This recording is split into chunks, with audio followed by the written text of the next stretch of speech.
Joe Rickard here, Region Agronomist for Winfield United, and welcome to this episode of I Must Ask You a Question. Today was with me Brian Buchholz, CPP DSM for Winfield United, and we're out here on this lovely April spring day here at the West Liberty answer plot. How's it going today, Brian? It's gorgeous, Joe. It's a great day. We're making progress. I see the answer plot here has had some tillage done to it. It'll be no time at all before we're out here planting.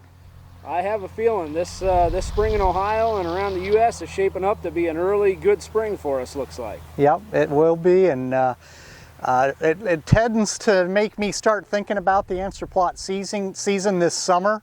And I wanted to ask you, what are some of the demonstrations that you have planned for the answer plots for this coming year, Joe? Now, that's a good question. So I'll start off with corn on what we're looking at here. Myself, Dan Griffin, the TSA in Ohio here, and Tyson Phillips, the answer plot manager, have been working over the winter time here to put some of these demos together to make something fit for every grower that comes here. Every demo that we have may not fit for every grower, but it's definitely something here for every grower. So, and we look at corn here. We're going to have a characterization block here that's going to kind of characterize some of our, RTF, our response to scores, kind of have a focus that way on things. We'll have a seed care block that'll look at some untreated corn, although I know you can't buy untreated corn. We're going to have untreated corn to show you the value of that seed treatment, our Fortivent Plus zinc, and then some of the ProLine pieces, fungicides and furrow that we'll look at.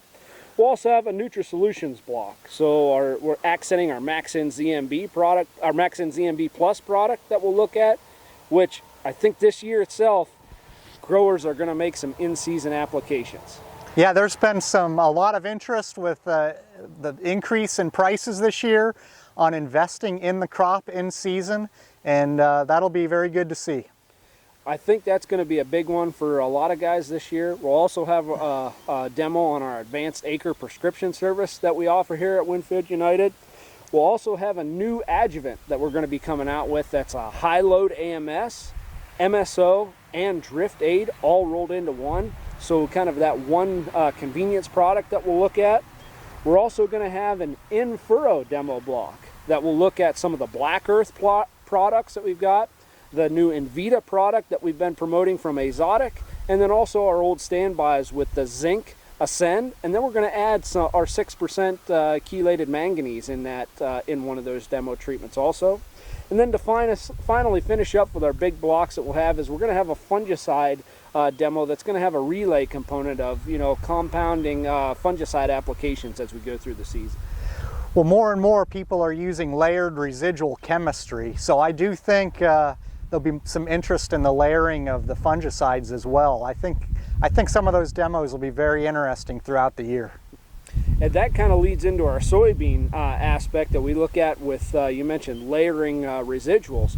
We're going to kind of have a mode of action demo within our soybean side of the demo block, and looking at just what we do with the pre versus the pre and post when we add that residual into the mix. A lot of the components on the demos that we have in corn will kind of overlay into the soybean mark. So you'll look at our adjuvant, our high load AMS, MSO, drift will also be a component in our soybeans. We'll also have a NutriSolutions block. Again, I think we have more and more of an opportunity for growers to make in-season applications with the way the grain prices are right now. A good opportunity there. We'll also have an in-furrow fertility piece on soybeans. And I know some guys are thinking, whoa, what's going on there? I can't tell you how many calls I get about what can we put in furrow with soybeans. So we look at some biologicals and some fertilizer products in that demo block there. We also will have our advanced acre prescription like we did on corn. We'll have a fungicide component in the soybeans. And then we'll also have kind of a symptomology block with a lot of these new soybean traits that we have. Dicamba, 2,4-D, the GTLLs. We went over with a lot of custom applicators, what can we spray on these beans? What happens when we spray the wrong herbicide on the trait platform itself? So we'll give some symptomology aspects to look at what that's going to look like. Sounds good. Several exciting new things, and some things that'll be good just to reprove and re-show and show some consistency that we have seen over the years. I like consistency. It's definitely going to be this year when we get to make some in-season applications. I think, again, I'll mention it again, that we're going to have something out here for every grower. Every block that we have may not be for every grower, every farm operation, but there's something out here at the Answer Plot for every grower here in 2021. Sounds great. Thanks, Brian. Thanks for watching this episode of I Must Ask You a Question, and we'll see you next time.